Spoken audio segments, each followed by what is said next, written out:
hablar de algo un poco controversial en realidad, pero algo que está en realidad conocido antes, pero que reconocemos cuando analizamos los resultados de Niños de Milenio. Y quería conversar un poco sobre ese tema y la importancia o no de lo que es el retardo del crecimiento y la recuperación del retardo. Hace más o menos 20 años había una taller en Londres. Ellos establecieron algunas pautas, algunos conocimientos de que nosotros seguimos desde ahí, ¿no? Uno de que eso fue sobre el crecimiento, el retardo del crecimiento, ¿no? Y se da cuenta de que algunas cosas. Uno, que se inicia a temprana edad. Que el bajo crecimiento o el retardo en crecimiento empieza temprano. Hay grandes diferencias en la talla, en el crecimiento en diferentes partes del mundo. Mucho más retraso en los países más pobres que en los países ricos. Tener una relación entre el ambiente donde vive y el cuidado infantil, y especialmente con la alimentación complementaria. Ahora hemos obviamente entendido mucho más después en estos últimos 20 años de exactamente qué implica eso. Y también está relacionado con las enfermedades de los niños. Y ellos concluyeron, revisando toda la información, sobre todo la información que vino de los estudios longitudinales de Guatemala, de que cuando los niños siguen en la misma situación de pobreza, no recupera y sigue con la misma talla. Inicia la idea de que es totalmente irreversible. Una vez que el niño tiene baja estatura, no se va a mejorar, ¿no? Se va bajando, esa es talla por edad, el azul, se va bajando y después en realidad no hay mucho cambio. Si vemos lo que pasa en Pajo, en la zona de América Latina, es acá, vamos también que va bajando y más o menos se mantiene. Pero esa data es data de promedio, no es data de individuos, es data, bueno, es de individuos, pero promediada cuando hay muchos. Entonces, en realidad, lo que vamos a ver es que hay mucho más movimiento que pensamos. Pero como tenemos todo eso en el mente, ¿no? De que se va bajando, se va empeorando y después ya estás chato y no hay remedio. Entonces, cuando vemos los resultados de Niños de Milenio, bueno, pues hay algo inesperado acá, porque nacen los niños peruanos más o menos, esa es su talla. La talla no es perfecta, pero nos da una idea de talla al nacer. Y después va bajando. Es lo que es una espera, ¿no? Los niños de 6 meses, porque esos son los niños entre 6 y 18 meses en la primera ronda. Los niños de 6 meses no hubieran tenido mucho chance para atrasar, entonces todavía no han llegado de menos 2 desviación estándar de promedio. Y mientras que vemos niños que son diferentes niños, tenemos niños que tienen 18 meses, ya es lo que esperamos, tenía un nivel de retraso mayor, lo esperado. Este niño que está acá, si sigue el ritmo normal, ese niño debe terminar acá, y mi promedio, cuando llega a ronda 2, debe ser más bajo. Porque tengo niños que todavía no han terminado el proceso de retrasar. Y lo que encontramos fue que en realidad no había. Incluso si yo veo los niños de acá que son de 53 meses, obviamente hay los niños mayores, sobre todo esos en zona urbana, tenían un menor retraso. Entonces vemos eso y pensamos de que es un poco raro, ¿no? Parece que debe ser que hay niños que están mejorando, mientras que hay niños que están empeorando, lo que esperamos. Y que durante este periodo también, alrededor de 5 años, también hay algo de recuperación, sobre todo en zonas urbanas. Entonces, eso nos despertó el interés a ver qué está pasando. Se hicieron el análisis individualmente y se grupó los niños en 4 grupos. Los niños que nunca tenían retraso, ¿no? siempre ha sido, cuando hablo de retraso, estoy hablando del corte de menos 2 desviaciones estándar por talla de edad. Hay un grupo de 140 niños que recuperó, es decir, que ha tenido una medida cuando tenía 1 año y la segunda medida cuando tiene 5 años muestra que han mejorado, ¿okay? Es decir, que están menos chatos. Hay otro grupo que no estaban con desnutrición crónica, no estaban chatos a la edad de 1 año, pero sí están cuando tienen 5, que esperamos, porque algunos tenían solo 6 meses. Y hay un grupo de niños que tenía desnutrición crónica, tenía baja talla en los 2 episodios. Ese 8.4% del total son los niños que demuestran por lo menos una mejora entre los rondas. Esa es la distribución de los cambios en el Z-score entre 1 y 5 años por todos los niños. Es una gráfica de frecuencia. Y puedes ver de que, como se espera, en realidad la mayoría de niños sí está empeorando. Eso incluye niños que ha pasado de 0 a menos 1 o menos 1 a menos 0.5. No es el porcentaje que ha llegado, son el movimiento de cada uno. Este lado, la izquierda de la línea acá, son niños que han empeorado, algunos pequeña cantidad, algunos más. Y se ve que la mayoría de movimiento es ligero, ¿no? un poco de movimiento por abajo. Pero hay este grupo que ha mejorado. Y cuando vemos entre 5 y 8 años, que ahora estamos mirando a ronda 2, a ronda 3, de 5 años a 8 años, vemos de que en realidad hay más movimiento hacia mejorándose. Cuando vemos los otros países, no fue solo en el Perú, también en la India, en Vietnam, algo parecido, y en Etiopía, también algo parecido. Entonces no es solamente un fenómeno peruano, es un fenómeno que vemos en los 4 países. Para hablar un poco de regresar al pensar en qué significa crecimiento lineal. El crecimiento que nosotros estamos midiendo cuando medimos talla es crecimiento de la pierna. Pero no nos interesa en realidad qué está pasando con el hueso. También es interesante, sobre todo es interesante en huesos, pero nosotros en general estamos más interesados en lo que pasa arriba, ¿no? Lo que pasa en el cerebro.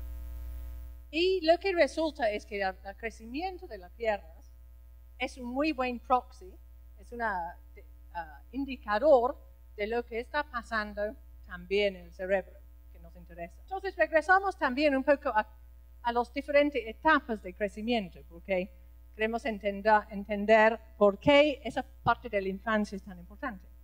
El siguiente es la etapa de la infancia, más o menos entre 0 y 2 años, más o menos.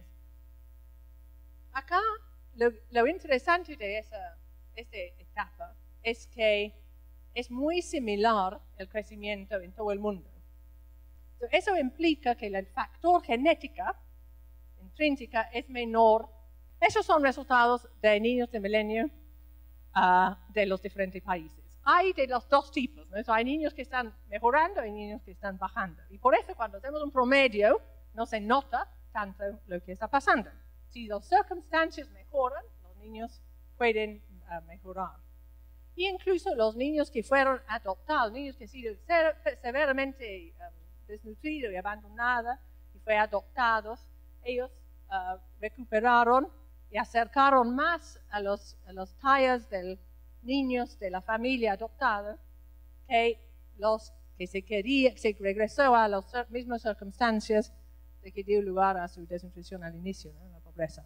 ¿Qué determinantes tenemos para los niños que han visto que se va a recuperar, ¿no?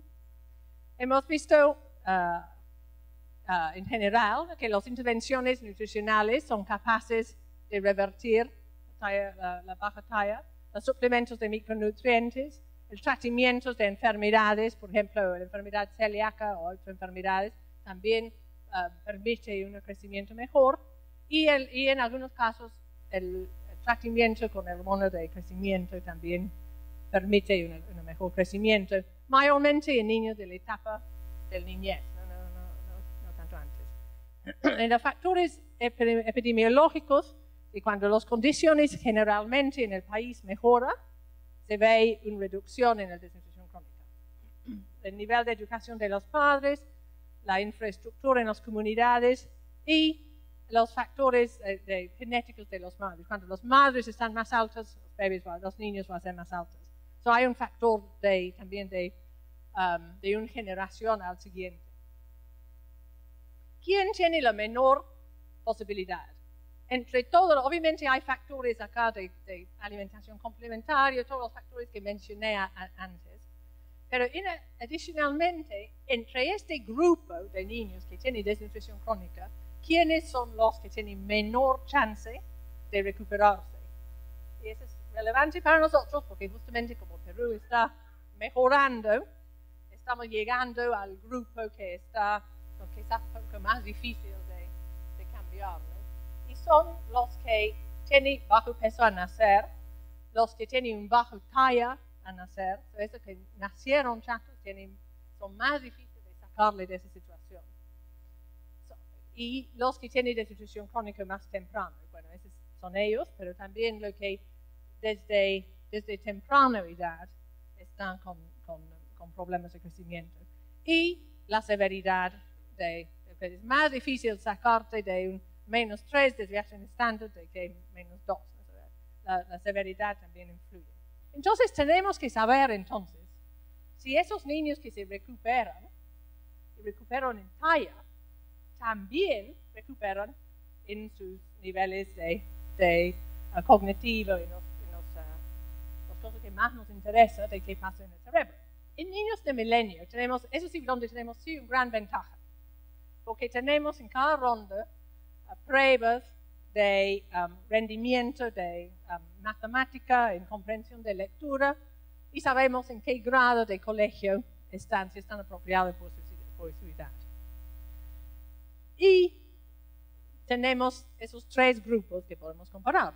Comparado con los niños que consideramos que no tienen ninguna desventaja en términos de talla, los niños que han mostrado catch-up, los niños que han mostrado que han recuperado, no son significativamente diferentes, eso es el Perú, ¿no? Son un poco más bajos, pero no es significativo la diferencia entre el score verbal, que son los estimados de regresión, de un modelo de regresión, pero no son diferentes. Mientras los que ha bajado desde infancia hasta los 5 años, está un poco menor, pero lo que sí está muy diferente son los niños que mantienen persiste en su desnutrición crónica. Un análisis un poco más fino de los 4 países. Y en todos los países se ve que los niños que recuperan su talla tenían menos posibilidad de repetir años escolares. Los niños que recuperan tenían menos posibilidad de repetir los años. Igual en el Perú. Perú ha sido similar a los demás. Cuando vemos también las pruebas matemáticas, esos son los niños que tenían una baja talla persistente. ¿Okay? Y esos son los niños que se recuperó entre 1 y 8 años. Y esos son de negativos. Okay, en matemática están negativos en menos 0,31. Y los niños que recuperan en menos, todavía menos, 0,13. Y eso es usando en todos los niños, ¿no? En comprensión también. Entonces siempre hay una diferencia, pero esos niños no son en 0, ¿no? Incluso en comprensión y vocabulario están estadísticamente, significativamente un poco más bajos. Entonces, lo que demuestra eso es que los niños que recuperan sí son mejores que los niños que seguían, pero no son tan buenos como los niños que nunca han tenido un problema. Y los resultados son similares en los 4 países, muy diferentes. Reciente este año ha salido un análisis del mismo niño de milenio, pero como la base de datos es abierto, sale brotando por todos lados estudios que nosotros no conocemos. no sabía que están haciendo ese análisis, pero alguien hizo el análisis del corte mayor. Okay, so esos son niños que estaban 8 años cuando empezaron y tenía a 12 años y 15 años. Y se ve que los niños que tienen un talla baja por su edad persistentemente se atrasan en colegio. Un promedio de casi un grado, un promedio, ¿no? De 0.7 grados promedio. Y en el Perú es un promedio de 0.5 grados. Entonces es bastante realmente. También tiene un bajo rendimiento en lenguaje y matemática a los 15 años. Y los niños que pierden talla, es interesante, los que pierden talla, que obviamente tienen algo que está afectando su crecimiento más tarde, también ellos se retrasan en su grado de colegio y en matemática, y algo similar a los niños que tienen un talla baja persistente. So, hay un grupo de niños que no ha sido realmente muy investigado, que algo está pasando, se supone que algo en el ambiente está pasando durante su edad escolar y están empeorando. Y ellos sí están empeorando más o menos al nivel de los niños que siguen con baja estatura. Entonces, algunas conclusiones. La baja estatura por edad, la desnutrición crónica, es común en todos los países y está asociado en todos los países con menor niveles de aprendizaje. El crecimiento lineal de los niños después de los 2 años y en los jóvenes en edad escolar es más variable que quizás hemos pensado. Y algunos niños de ambos cohortes se mejora y se recupera y algunos empeoran. Esta recuperación se sabe antes, ¿no? Se sabe de que niños adoptados y los que curaron de desnutrición podría ser la capacidad de poder hacerlo, sí existe. En general, los niños que recuperan muestran resultados mejores en pruebas cognitivas que los niños que se mantienen en desnutrición crónica. Pero generalmente no alcanzan a los niveles de los niños que siempre se mantienen bien. Y la déficit en pruebas de aprendizaje tiende a ser mayor en los niños o jóvenes con baja talla persistente. El mensaje es que sigue siendo la prioridad. Obviamente es mejor prevenir y sigue siendo la prioridad para las inversiones y para el trabajo de que los niños desde el inicio, incluso desde la gestación, tienen las mejores, óptimas condiciones para arrancar bien. Tengo el gusto de presentar y dar la bienvenida y agradecer al doctor Luis Miguel León, que es asesor del despacho ministerial en el Ministerio de Salud. El doctor León es médico, cirujano de la Universidad de San Marcos y ha tenido una amplia experiencia en el mismo Ministerio de Salud, en diferentes direcciones, además que ha sido director general de salud en Piura.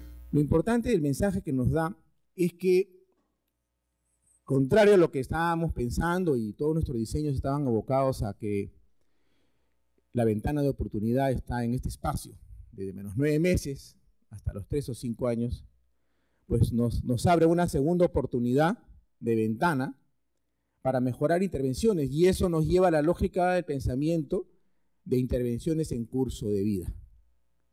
O sea, vimos el gráfico y nos mostró los momentos en los cuales se debe intervenir y cuáles son esos elementos.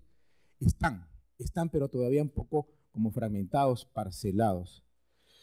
Y esta segunda oportunidad nos ofrece pues a presentar, y Ariela seguramente lo profundizará, cuando estamos apostando a lo que ahora se va a denominar el desarrollo infantil temprano, que significa incorporar algunas prestaciones nuevas en donde realmente hay una articulación de los sectores, particularmente con el sector educación. Porque creo que el mensaje es, primero, la prevención. O sea, debemos elevar este número de niños que no se desnutren, ni tienen anemia. Y lo otro es este asunto interesante de la recuperación, ¿no? Pero a mí me da miedo que nos centremos solo en la recuperación, con el estudio. Y yo creo que el mensaje es, hay que prevenir, porque los recuperados nunca van a recuperar todo lo que tienen que recuperar. Entonces sí es importante la recuperación, pero tenemos muchos niños que nacen bien, que crecen y que deben seguir así. Creo que ese es el mensaje más importante y conectarlo con educación. Entonces este tipo de estudios, que me parece muy interesante que ya tengamos datos peruanos, sí sería muy interesante ver cómo difundimos esta idea del ciclo de vida y de la conexión entre la infancia y la escuela. Y además, otro dato interesante del estudio es que entra ya por primera vez la etapa escolar. La etapa escolar como que es invisible en todos. Siempre estamos en los 1000 días, cosa que yo coincido que es la primera prioridad, pero los otros 1000 días también son importantes, los que siguen, ¿no? Entonces, este estudio nos permite ver también cómo entra la segunda prioridad, digamos, que es ya la niñez y mirando a la adolescencia, y todas las características que juegan ahí, que no solamente son ambientales ya, sino son genéticas, etcétera, y toda esta cosa de cómo logro que un niño crezca bien y decir igual se desarrolle bien y que eso tiene conexión, no solo con las piernas, sino también con el cerebro, prioritariamente con el cerebro. Entonces, ahí creo que tenemos un reto de cómo convertir estas investigaciones comunicacionalmente para que todos entremos a conversar este tema, este nuevo tema. Ya no es un tema de si el niño crece bien o no para que crezca bien, sino es un niño que el niño crece bien para que todo su cuerpo y su cerebro se desarrolle. Entonces, esa idea me gustaría ver ligado al tema de desarrollo infantil temprano que vamos a lanzar en un mes, espero, los 10 ministerios, cómo podemos incorporar estos estudios como parte de la difusión de este nuevo paradigma, ¿no? Que tiene que entrar y entender que si yo le doy un multimicronutriente al niño, una buena consejería, estoy apostando a sus 15 años posteriores, ¿no? La novedad aquí efectivamente es que un niño ya tiene retardo de crecimiento, no tiene una cruz encima, sino que puede recuperarse. Entonces, creo que la idea aquí es, este subgrupo, que lamentablemente es todavía grande en la población, tiene esperanza. Esa es la palabra justamente correctamente elegida. El análisis, sin embargo, muestra cómo, por ejemplo, la longitud de las piernas correlaciona con desarrollo del sistema neurológico y el rendimiento escolar o el rendimiento en estas pruebas parece indicar que una mejora, digamos, centrándonos en una buena nutrición, podríamos mejorar, hacer que estos niños recuperen las funciones del sistema neurológico. Y ahí me pareció que falta un asunto. Estamos haciendo un estudio observacional, ¿no?, en el cual estamos viendo que los niños que recuperan su talla, recuperan también funciones neurológicas, y esta no es una relación causal. ¿Okay? Podría ser causal, pero no estamos mostrando que sea una relación causal. Entonces, para mí esto es importante, porque al que ve los datos de lejos le hace pensar que si le damos de comer mejor al niño va a mejorar su desarrollo neurológico, y eso no es lo que se ha demostrado aquí. Estamos mostrando evidencia que podría ser este el caso, pero hay otra explicación totalmente razonable, que es que hay un tercer factor, que es el que causa ambos, que el niño crezca mejor y desarrolle mejor neurológicamente, que no necesariamente nutricional. Y eso creo que es importante a estas alturas. No estoy diciendo que no es importante la nutrición del niño, es muy, muy, muy importante, pero hay otros factores y afortunadamente en el último slide lo han señalado, ¿no? Un ambiente propicio. Esa ha sido la mención de esa palabra ahí, esa par de palabras en el último slide, que es para mí muy importante y que de repente se le ha debido dar más importancia. Un ambiente propicio para el niño significa un montón de otras cosas, por ejemplo, la ausencia de infecciones, pero también cuestiones afectivas, que se ha demostrado también que tienen efecto en el desarrollo del niño.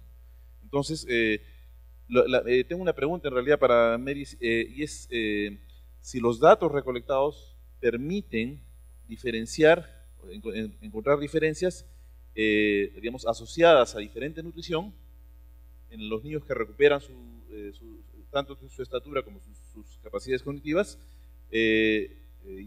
digamos, más allá de los factores nutricionales. Por ejemplo,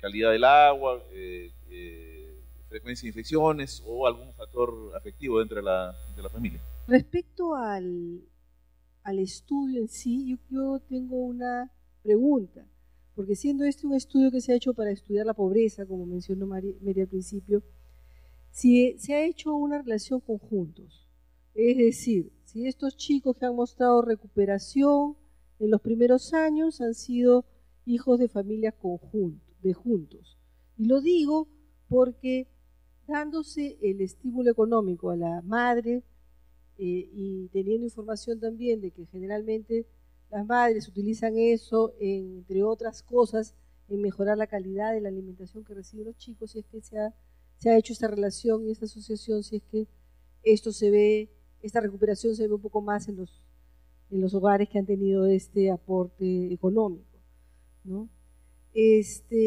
Otro tema que quería comentar es un poco lo que decía Ariel hace un rato. Las madres en esta primera etapa tienen un problema o de disponibilidad de alimentos o de información sobre qué dar, ¿no? Y ahí hay un tema adicional que diría yo, que es cómo cambias el comportamiento dentro del hogar, ¿no? O sea, no solo que tengas disponible y que tengas la información, sino que culturalmente puedas asumir de que esa información que te está llegando la voy a introducir en la casa, ¿no? Y empieza más la abuela que dice dale un caldito, que es agua caliente, o la información que me está llegando por acá de darle una comida espesa. Y eso es un tema que también hay que trabajar, cómo cambiar el comportamiento adentro del hogar, que creo que es un tema clave dentro de todas las estrategias que uno hace por afuera. Dentro de esta multisectorialidad en el que uno habla, efectivamente, la nutrición, el desarrollo de un ser que se concibe, que después nace, que va a crecer, no depende de salud, no depende de educación, depende de un entorno grande, y acostumbramos a meter a parte de educación y salud a saneamiento, ¿no? A medio ambiente, pero generalmente no ponemos sobre la mesa, y debiéramos, a condiciones de empleo, acceso a empleo y a una seguridad social que te permita tener un mejor ingreso, que te permita tener una mejor alimentación y mejores oportunidades, ¿no? Y eso es otro comentario que yo quería hacer, y es que en todas esas estrategias que uno toma como sector y después como país para ir solucionando un problema, lo único que nos va a permitir seguir avanzando es el seguir haciendo análisis de la información que tenemos, ¿no? Las estrategias que tomamos en un momento llega a un punto en el que necesitan complementarse con otras diferentes, porque ya el grueso del problema se ha reducido y tenemos un problema que requiere otro tipo de estrategia. Por eso hoy día se ha tomado ya la decisión, el año pasado, de universalizar las estrategias de prevención de desnutrición y anemia, ¿no? Y con eso esperamos, en conjunto con otros sectores, poder contribuir un poco a reducir este problema, que lo que nos va a permitir tener hacia adelante una población mejor preparada, ¿no? En términos de políticas públicas, como bien se ha insistido, el tema de la prevención, más vale prevenir que curar, ¿no? Ya está implantado en la política pública. O sea, como recuerda Nelly, es una perspectiva que hay que seguir fortaleciendo. También el tema de la integralidad, y eso ha tenido en los años recientes una ruta mucho más poderosa con lo que se nos ha señalado de la articulación intersectorial y de la diversidad, digamos, de factores que hay que manejar para un desarrollo integral en términos positivos de salud y de capacidad, como nos decía Luis Miguel. Pero quizás donde los puntos están más débiles en la política pública es en este tema de la continuidad. No solamente la prevención o la integralidad en la primera infancia, sino cómo continúas favoreciendo un desarrollo integral en los otros tramos de edad. Por lo tanto, tienes posibilidades de atender esos diversos procesos de recuperación o no hacia adelante.